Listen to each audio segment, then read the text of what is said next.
I'm Alan Weiss, and this is The Writing on the Wall.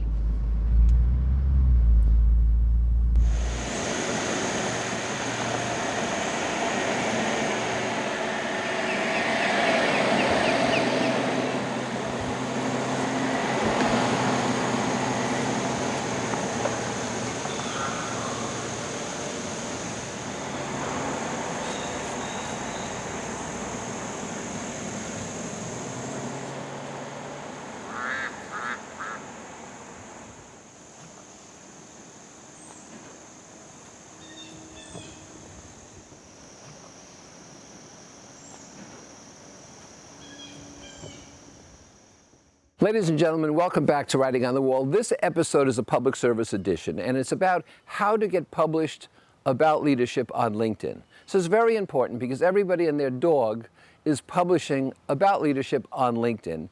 And I've done you the favor of taking a survey and writing some algorithms and creating the true list of what you need to publish. So please, you can always replay this recording or you might want to take notes. Number one, have a numbered list of leadership traits.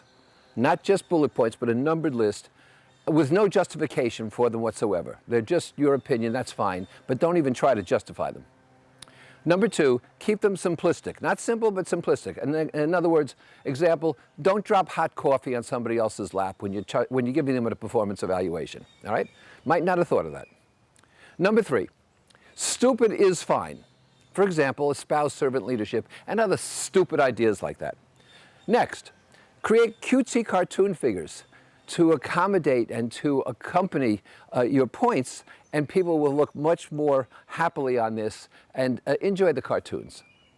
Also, put in arrows so people know the direction to take, because you need to have a lot of charts and graphs, and so they need to know which to follow in what order. And speaking of the charts and graphs, you need those for gravitas. So they should be triangles, they should be rhomboids, they should be rhombuses, who the hell knows? But you need a lot of charts and graphs and things in there, and they don't need it all to be correct. Just charts and graphs. Next, your opinion can serve as a statistic. There's no problem with that on LinkedIn. So for example, 90% of CEOs are clinically depressed. That's why you have a toxic workplace.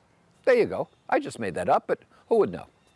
One woman I read actually put in there, 52% of CEOs know that their company has a toxic environment. I actually asked, because of my survey responsibilities to you, where she got that statistic, and she cited me a source where it was just that person's opinion. Can you imagine? Half the people running large companies are happy with a toxic workplace. I can't. Find bad guys. Don't make it the responsibility of the employee. In other words, there are toxic bosses, there's a bad climate in the company, it's the customers at fault, it's somebody else, but it's not the employee. It's not the fact that they don't put out enough, that they aren't accountable enough, that they don't have the discipline. Emphasize, in fact, that workers have no accountabilities. The company's supposed to take care of them, they're entitled, they don't have to live up to any standards. Who the hell has the nerve to impose standards on them anyway? Now, this is important.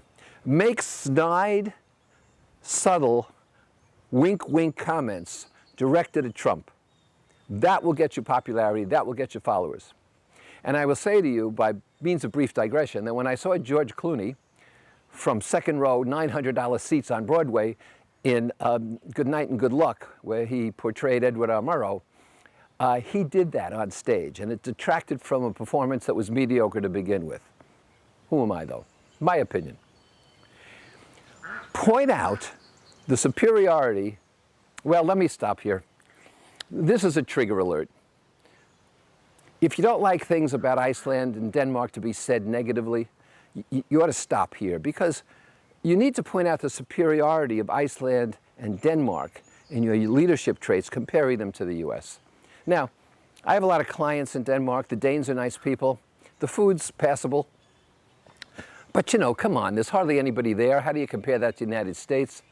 And I said to one of my Danish clients, you know, in exasperation, you don't have a long line of people trying to get into Denmark. And he said, even if we did, we wouldn't let them in.